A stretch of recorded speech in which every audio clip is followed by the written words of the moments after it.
Donc, dans Apocalypse chapitre 15, on continue. Prions. Seigneur, merci pour ta parole qui nous, non seulement nous garde, nous guide chaque jour de notre vie, Seigneur. On veut te faire confiance et lire ta parole. Non seulement nous nourrir, mais savoir qui tu es, ce que tu nous dis et où tu nous amènes, Seigneur, et ton plan divin. Tu as un plan, Seigneur. On se tourne vers toi ce matin, vers ta parole, et on te prie, Esprit Saint, parle-nous, parle à nos cœurs. Rappelle-nous, Seigneur, combien tu es bon et combien tu as toutes choses et comment tu as toutes choses entre tes mains. Et on s'en remet à toi. Au nom de Jésus. Amen. Apocalypse chapitre 15. « Puis je vis dans le ciel un autre signe. » Jean continue sa vision, d'écrire sa vision dans Apocalypse. Verset 1, chapitre 15. « Puis je vis dans le ciel un autre signe, grand et admirable, 7 anges qui tenaient 7 fléaux, les derniers, car par eux s'accomplit la colère de Dieu. Et je vis comme une mer de verre mêlée de feu, et ceux qui avaient vaincu la bête, son image et le nombre de son nom, étaient debout sur la mer de verre, ayant des harpes de Dieu. Ils chantaient le cantique de Moïse, le serviteur de Dieu, et le cantique de l'agneau, en disant « Tes œuvres sont grandes et admirables. Seigneur Dieu Tout-Puissant, tes voies sont justes et véritables, roi des nations. » Au verset 4, « Qui ne craindrait, Seigneur, et ne glorifierait ton nom?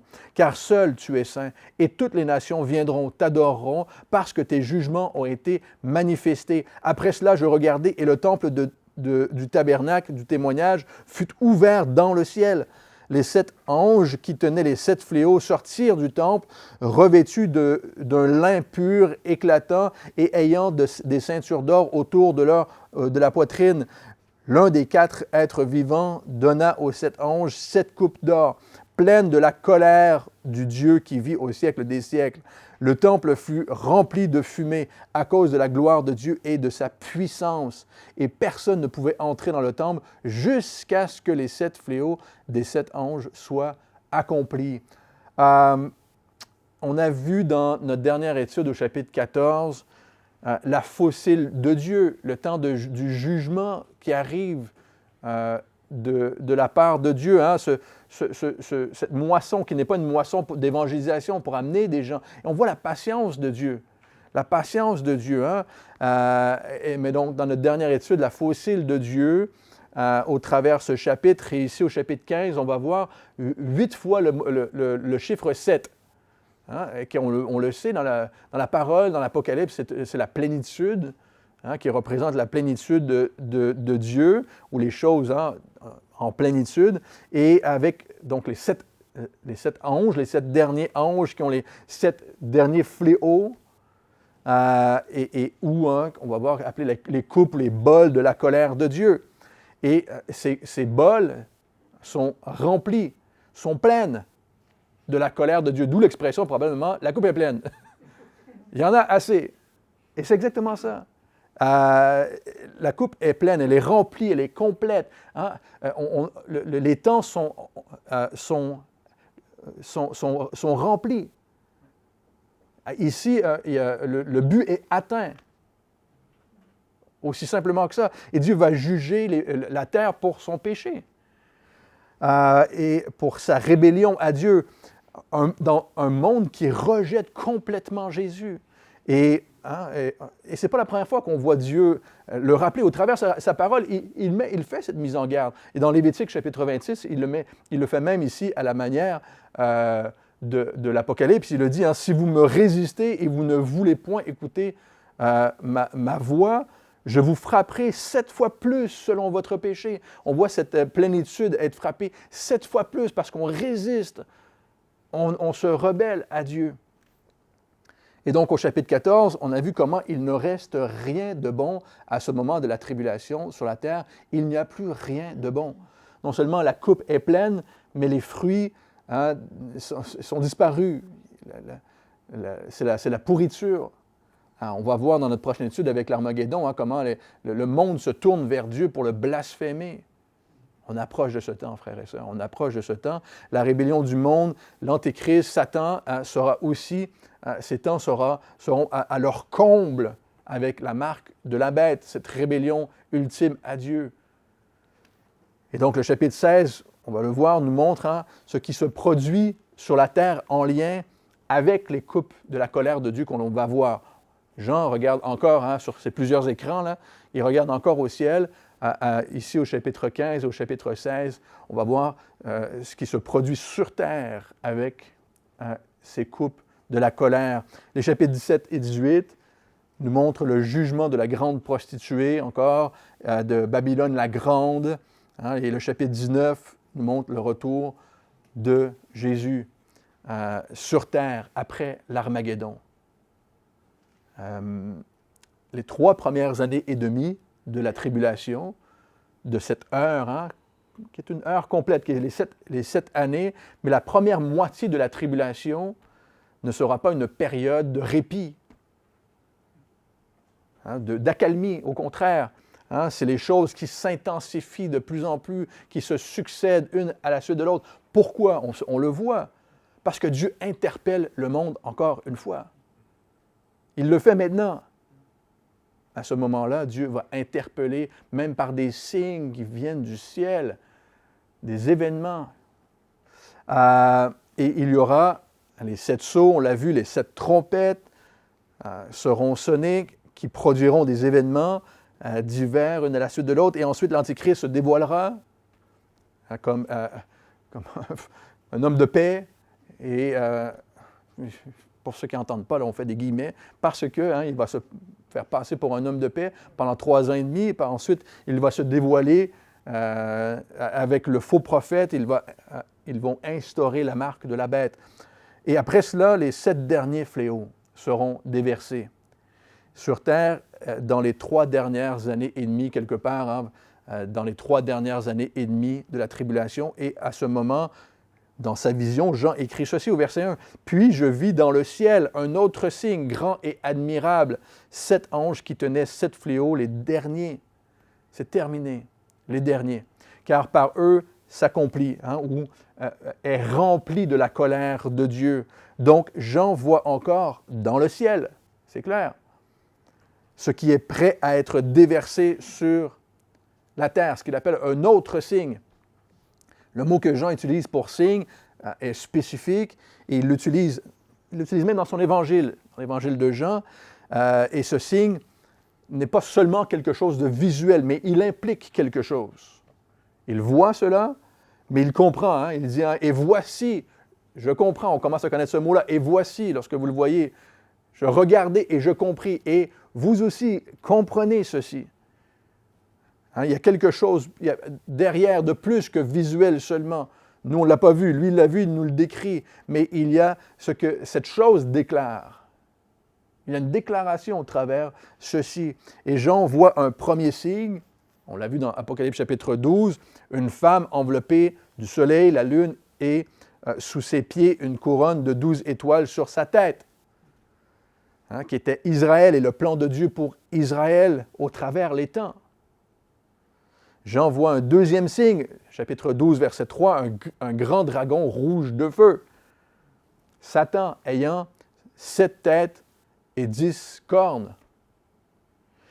C'est Satan, mais c'est aussi les forces sataniques qui sont à l'œuvre dans l'histoire de l'humanité et qui veulent manger la femme, qui veulent manger Israël, qui veulent tuer sa descendance. Et non seulement ça, Satan qui veut mettre sa postérité, vous vous souviendrez, sur le trône. L'Antéchrist. Il pense que c'est lui là, qui va réussir. Mais ils seront anéantis. Nous, on le sait ce qui se passe, on le lit. Dieu nous l'a dit. Il nous a tout révélé. Mais encore une fois, Satan et son plan, il n'y a aucun plan de Satan qui va se réaliser. C'est le plan de Dieu. Et ici, ce troisième signe, qui est grand et admirable, dit Jean, les 7 anges que l'on voit au chapitre 15 et que l'on reverra encore. Il commence à jouer un rôle au chapitre 16 et on le verra aussi au chapitre 21. Mais un de ces anges qui tenait les 7 coupes remplies des 7 derniers fléaux 20. Ça, c'est au chapitre 21, on le verra à la fin. Et il me montra la ville sainte, Jérusalem. Il va arriver à ce point culminant et les 7 anges après les derniers fléaux vont venir et révéler la ville sainte qui est Jérusalem, là où Jésus viendra poser son pied et régner. J'espère que vous êtes excités comme moi, là. Et c'est ce que l'on attend. On y arrive, et par la grâce de Dieu, peut-être que même on est dans les derniers jours et qu'il viendra et réalisera son plan. Et donc, c'est cet ange, hein, avec les 7 bols de la colère de Dieu, sont aussi une déclaration de Dieu. Il déclare quelque chose. Par eux s'accomplit. Par eux, hein, est remplie de la colère de Dieu. La coupe est pleine. La coupe est pleine.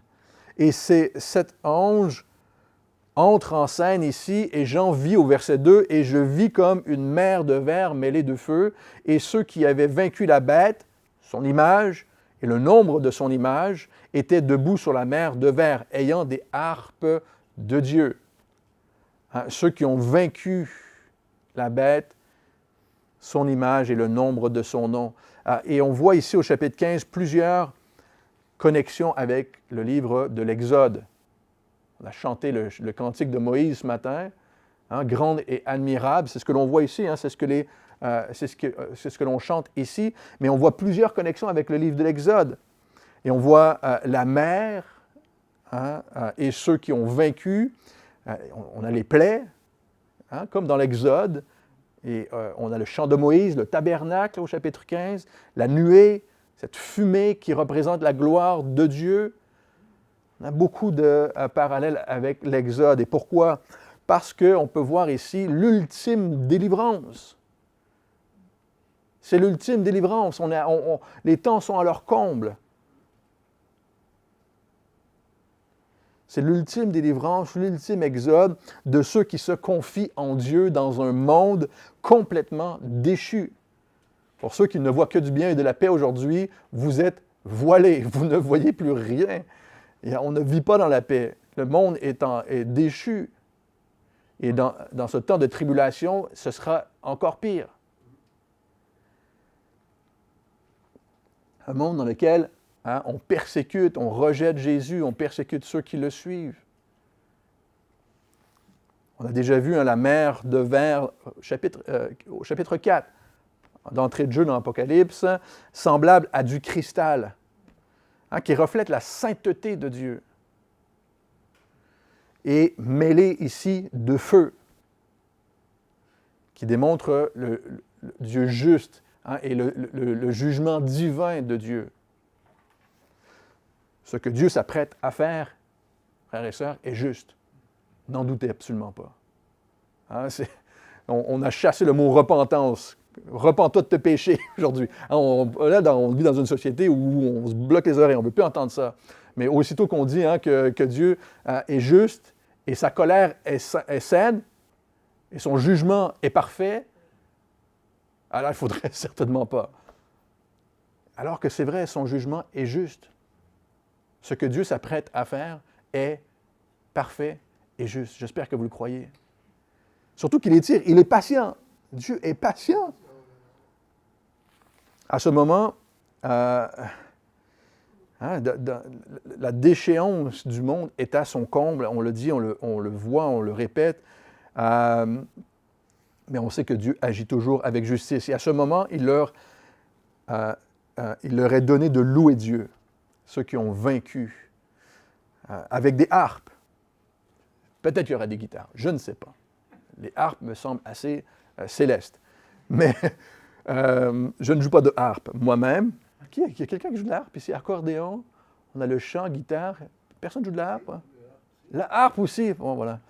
À ce moment, donc, on peut louer Dieu. Et au verset 3, il chantait le cantique de Moïse. C'est intéressant, encore en lien avec l'Exode. Le cantique de Moïse qui est un chant de victoire. Le serviteur de Dieu et le cantique de l'agneau en disant « Tes œuvres sont grandes et admirables, Seigneur Dieu Tout-Puissant. Tes voies sont justes et véritables. » J'espère que vous le croyez ce matin. Roi des nations, ou on peut aussi traduire Roi des saints, qui ne craindrait Seigneur et ne glorifierait ton nom.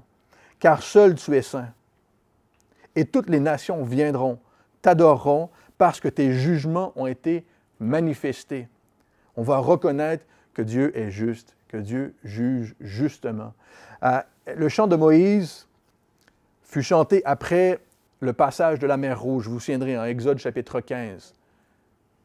Juste après le passage de la mer Rouge. Et c'est le tout premier chant de la Bible.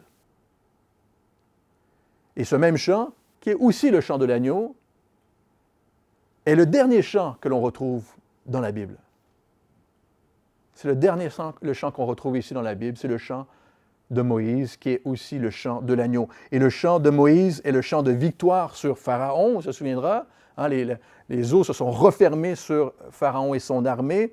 Et aussi lorsqu'Israël est revenu de la captivité babylonienne, et ils ont rétabli leur gouvernement, ils ont rétabli la nation, restauré le temple et la louange dans le temple. Et ils utilisaient ce refrain, tournez avec moi dans Psaume chapitre 118, ils utilisaient ce refrain pour le service des dédicaces. Psaume chapitre 118, verset 14.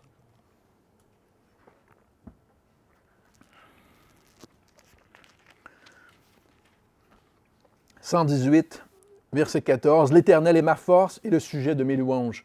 Il est devenu mon salut ou ma délivrance. » Verset 15. « Des cris de triomphe et de salut s'élèvent dans les tentes des justes. La droite de l'Éternel manifeste sa puissance. La droite de l'Éternel est élevée. La droite de l'Éternel manifeste sa puissance. Je ne mourrai pas, je vivrai et je raconterai les œuvres de l'Éternel. » On utilisait ce chant de victoire. Et le chant de Moïse est très important pour la nation juive. L'est aussi pour nous. Mais et ce même chant, le chant de l'agneau, est aussi le chant de victoire sur la bête. Ici, Jean nous rappelle. Et sur Babylone la Grande, que l'on va voir dans nos prochaines études, hein, cet exode qui est futur. Cet exode, ce dernier exode, lorsque Dieu rappellera son peuple à lui, Israël. Il les ramènera en terre promise lorsque le Messie ensuite régnera et ils chanteront ce chant comme Ésaïe le prophétise. Je vous le lis, Ésaïe chapitre 11 prophétise ce temps où on chantera ce chant encore dans cette délivrance. Ésaïe chapitre 12, verset 1 nous dit, hein, « Tu diras en ce jour-là, je te loue, ô Éternel, car tu as été irrité contre moi. Ta colère s'est détournée et tu m'as consolé. Voici, Dieu est ma délivrance. Je serai plein de confiance et je ne craindrai rien. » C'est le même chant. « Car l'Éternel est ma force et le sujet de mes louanges. C'est lui qui m'a sauvé. » Ésaïe chapitre 12, verset 4, qui nous dit, « Et vous direz en ce jour-là, l'Éternel, hein, louez-le, invoquez son nom, publiez ses œuvres parmi les peuples, rappelez la grandeur de son nom. » Ésaïe a prophétisé ce temps de délivrance. Et ici, un roi des nations, roi des saints, qui ne craindrait Seigneur et ne glorifierait ton nom, car seul tu es saint. Et toutes les nations viendront et t'adoreront. Est-ce que ça s'est produit? Ça ne s'est pas encore produit, hein? Mais voilà. Parce que tes jugements ont été manifestés. Et nous savons que ça se produira. Non seulement son peuple Israël le louera, mais aussi les nations, tous ceux qui se sont tournés vers Jésus, de toutes les nations. C'est un chant de délivrance non seulement pour Israël, mais pour toutes les nations, pour chaque personne, chaque homme et femme qui se tourne vers Jésus. Et ce chant qui retentit au ciel, hein, à ce moment, dans la vision de Jean, annonce avec certitude que le Seigneur est juste, car tu es seul, toi, saint. Seul tu es saint. Il n'y en a pas d'autre que toi est saint. Dieu ne juge pas à tort. Sa colère qui va être déversée sur terre n'est pas sans raison. La rébellion du monde est à son comble. Tout comme les eaux qui se sont refermées sur Pharaon et sur ses armées. La première chose que l'on peut remarquer est que ce chant est strictement centré sur Dieu. Tes œuvres sont grandes et admirables. Tu es puissant. Tes voies sont justes et véritables. Ton nom est digne de gloire. Tu es saint. Tes jugements sont manifestés. C'est extraordinaire, hein? Et nous l'adorons pour ça encore aujourd'hui. Ce à quoi toute louange devrait ressembler. Centré sur Dieu et centré sur Dieu seul. On peut reconnaître qu'il m'a sauvé, qu'il me garde, mais il fait ces choses-là. C'est lui qui me garde. C'est le but de la louange de toute manière. Sinon, la louange n'a aucun but, n'a aucune raison d'être. Tes œuvres sont grandes et admirables. Le chant de Moïse dit, Exode chapitre 15, « L'Éternel est ma force et le sujet de mes louanges. » Il est le sujet de mes louanges. Des fois, parfois, on loue seulement parce qu'on est bien, parce qu'on a ce qu'on veut, parce que c'est une saison difficile. Non, il est le sujet de mes louanges. Toi, Seigneur, tu es grand. Toi, tu es puissant.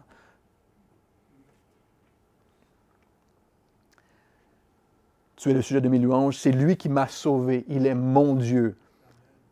Ce chant est à l'agneau qui nous a sauvés. À Jésus qui nous a donné sa vie pour nous. Il a donné sa vie pour nous à la croix et il est ressuscité. Et ses œuvres sont grandes et admirables. J'espère que c'est le chant de votre cœur ce matin. Malgré que le monde le rejette, le Seigneur est à l'œuvre et ses œuvres sont parfaites. Il est au contrôle et nous voulons être émerveillés de ses œuvres. Dieu Tout-Puissant, El Shaddai. C'est la manière dont Dieu s'est présenté à Abraham pour la première fois, Genèse chapitre 17. El Shaddai que l'on retrouve à 9 reprises dans l'Apocalypse. Dieu Tout-Puissant. Tes voies, écoutez ceci, tes voies sont justes et admirables, roi des nations. Psaume chapitre 103 affirme que Dieu a manifesté ses voies à Moïse et ses œuvres aux enfants d'Israël. Écoutez ceci. Il a manifesté ses voies à Moïse. Est-ce que vous voulez connaître les voies de Dieu? Est-ce que ça vous intéresse de connaître les voies de Dieu? De reconnaître ses œuvres, mais de connaître ses voies aussi? Moïse a vu les œuvres de Dieu, mais il voulait aussi connaître les voies de Dieu. Exode chapitre 33, il était à son comble avec Dieu, et dire « Seigneur, je veux te connaître. » Il a dit « Fais-moi voir ta gloire. » Et c'est le désir de tout enfant de Dieu de voir Dieu. J'espère que c'est le désir de votre cœur ce matin. De voir Dieu. Non seulement à l'œuvre, mais de connaître ses voies. De le voir agir, mais de vouloir le suivre. Être prêt à le suivre. Jean a dit, 1 Jean chapitre 3, je vous le lis, on a beaucoup de textes ce matin, mais 1 Jean chapitre 3 a dit, « Nous savons que lorsqu'il paraîtra, nous serons semblables à lui, parce que nous le verrons tel qu'il est. » Nous voulons voir Dieu. C'est le désir de notre cœur, de voir Jésus. De voir notre Dieu, de voir notre Dieu assis sur son trône. Quiconque a cette espérance en lui se purifie, comme lui-même est pur. Psaume chapitre 23, « Il restaure mon âme, il me conduit dans les sentiers de la justice à cause de son nom, parce qu'il est saint. » Ce n'est pas à cause de notre nom, Seigneur, à cause moi, non, à cause de ton nom, Seigneur. Chacun d'entre nous désirons connaître les voies du Seigneur pour nous-mêmes, pour chacune de nos vies. Psaume chapitre 119 encore nous dit « Comment le jeune homme ou la jeune femme rendra-t-il pur son sentier en se dirigeant d'après ta parole? Je te cherche de tout mon cœur. Je te cherche de tout mon cœur. Ne me laisse pas m'égarer loin de tes commandements, Seigneur. Ne me laisse pas m'égarer loin de tes commandements. » Verset 5, on continue, Apocalypse chapitre 15. « Après cela, je regardai et voici, et le temple du tabernacle du témoignage fut ouvert dans le ciel. » Moïse allait au tabernacle, à la tente. des rencontres. Ici, appelé le tabernacle du témoignage, hein, qui est le saint lieu dans le ciel. Encore une fois, tout ce que l'on fait ici est une représentation de ce qui se produit déjà au ciel. Le tabernacle était une représentation du tabernacle qui est dans le ciel, du temple de Dieu. Et le culte qui est donné au peuple et à Moïse était selon le modèle qui est déjà dans le ciel. Exode chapitre 25, Hébreux chapitre 8. La louange, le temple lui-même, le service. Lorsqu'on quittera ce monde, on quitte l'imperfection pour aller vers la perfection, frères et sœurs. Vous êtes avec moi ce matin? Pas le contraire. Ah, on s'attache au monde, on s'attache aux choses. On pense qu'on a on a réussi à parfaitement aligner les choses avec nos propres voies. C'est tout le contraire. Mes voies sont imparfaites, vos voies sont imparfaites. Et on vit dans l'imperfection et on attend la perfection. J'espère que vous avez un cri de louange et de joie présentement. On va vers la perfection. C'est ce que l'on désire. Notre louange, nos rencontres, nos cultes, ce que l'on fait est imparfait. Mais Jésus, lui, hein, Hébreux chapitre 5 nous dit que Jésus a été élevé à la perfection.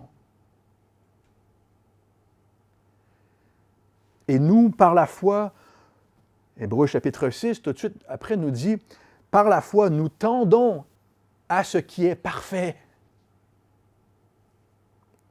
Même les croyants de l'Ancien Testament, hein, tendaient vers ce qui est, ou attendaient, Hébreux chapitre 11, ils attendaient ce qui était parfait. Hébreux chapitre 11 nous dit, Dieu ayant en vue quelque chose de meilleur pour nous, afin qu'eux-mêmes ne parviennent pas sans nous à la perfection. On va tous y arriver ensemble.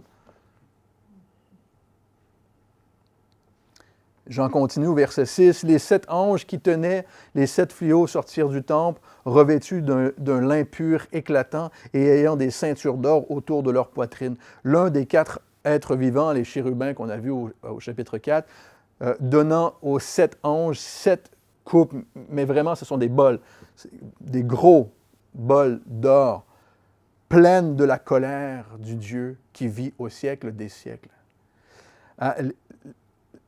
Ces bols étaient pleines de la colère de Dieu. Littéralement à rebord. Il n'y a plus de place. Plus de place et prêt à être déversé. L'image est claire. Ils tenaient les 7 fléaux et maintenant on leur donne les 7 bols de la colère de Dieu. Hein, ce que l'on va voir être déversé sur terre dans notre prochaine étude au chapitre 16. Le temple fut rempli de fumée à cause de la gloire de Dieu et de sa puissance, et personne ne pouvait entrer dans le temple jusqu'à ce que les 7 fléaux des 7 anges soient accomplis. La même chose se produisait lorsque Moïse avait construit le tabernacle. Lorsque la nuée couvrit la tente d'assignation et la gloire, hein, qui est la Shekinah, la gloire de Dieu de l'Éternel, remplit le temple, ou le tabernacle, dans Exode chapitre 40. Lorsque la nuée couvrit la tente, la gloire de Dieu remplit le temple. La même chose s'est produite lorsque Salomon a fait la dédicace du temple. La gloire de Dieu a rempli le temple. On se souvient au début de la tribulation, hein, cette heure d'épreuve qui va s'abattre sur la terre. Dieu nous a dit dans Apocalypse chapitre 3, nous a avertis, a annoncé ces temps. Au début de cette tribulation, le Saint-Esprit se retire pour laisser place au péché. Le monde va obtenir ce qu'il désire. La noirceur va avancer. Et ici, il n'y a plus rien. À ce moment-là, il n'y a plus rien de bon sur la terre. Et la coupe de la colère de Dieu est pleine. Dans l'attente que la gloire de Dieu se manifeste, c'est ce que nous attendons, que la gloire de Dieu se manifeste.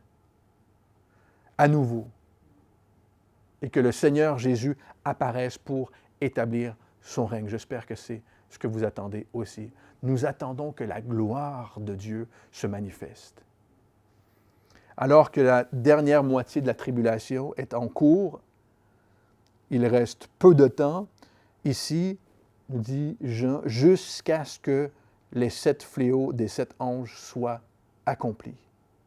Et on termine avec ceci aujourd'hui. On voit vraiment la grâce de Dieu et surtout la patience de Dieu au travers ces temps qui sont annoncés jusqu'à la fin des temps. On s'inclut dans la patience. Hein? On ne regarde pas au monde. On s'inclut. Dieu est patient avec nous. On a l'impression parfois que c'est nous qui sommes patients avec Dieu. Non, c'est lui qui est patient avec nous. Même jusqu'à ce moment, sa justice est parfaite. Seul lui est saint et juste. La colère de Dieu est juste. Une des questions que l'on entend si souvent, et je vous assure, je l'ai entendu vendredi encore, en parlant de Jésus dans la rue de La Rochelle, dans les rues de La Rochelle, c'est une des choses que l'on entend le plus souvent venant de quelqu'un qui dit ne pas croire en Dieu. Si Dieu existe, pourquoi il permet toutes ces choses si horribles dans le monde? Quelqu'un m'a dit vendredi, voici ce qu'il m'a dit. Si Dieu existait, il n'y aurait pas autant de malheur. Premièrement, si tu ne crois pas en Dieu, la faute te revient à toi. Si Dieu n'existe pas, tu ne peux te blâmer que toi. On est d'accord? La logique est très, très simple. Ensuite, lorsqu'on rejette Dieu, on est livré à nous-mêmes. On n'a aucun espoir. On est pris avec nos péchés. Et on voit le résultat, n'est-ce pas? On a besoin de lui. On a besoin de sa délivrance. Mais on a aussi besoin d'être dirigé par lui, de connaître ses voies, de lui dire, Seigneur, quelles sont tes voies pour ma vie? Comment est-ce que je peux t'honorer? Comment est-ce que je peux te glorifier? Et je veux te louer, Seigneur. J'espère que c'est le désir de votre cœur ce matin. Prions. Seigneur, merci pour ta parole. Tes jugements sont justes. On ne veut pas se plaindre, Seigneur, ou s'offenser de ce temps de jugement qui va venir sur la terre. Le monde veut faire fi comme si ça ne va pas se produire, mais ces choses vont se produire. Et notre désir n'est pas que ces choses se produisent, Seigneur. Ton appel reste le même, à se tourner vers Jésus, qui, lui, a tout accompli. Il a donné sa vie. Lui, juste et parfait, sans faute, Fils de Dieu. Il a donné sa vie en sacrifice pour mes péchés. On veut te demander pardon pour nos péchés ce matin. On veut te dire, Seigneur, viens, entre dans nos cœurs. Viens, prends la place qui te revient ce matin. Et nous savons que tu es ressuscité, Jésus. La mort n'a pas pu te retenir. Tu as vaincu la mort. Et tu vas vaincre la mort jusqu'à la fin. On te prie, viens, Seigneur. Manifeste ta gloire. C'est ce que nous désirons, Seigneur, que tu sois glorifié. Loué, glorifié pour qui tu es, pour ce que tu fais. Au nom de Jésus. Amen.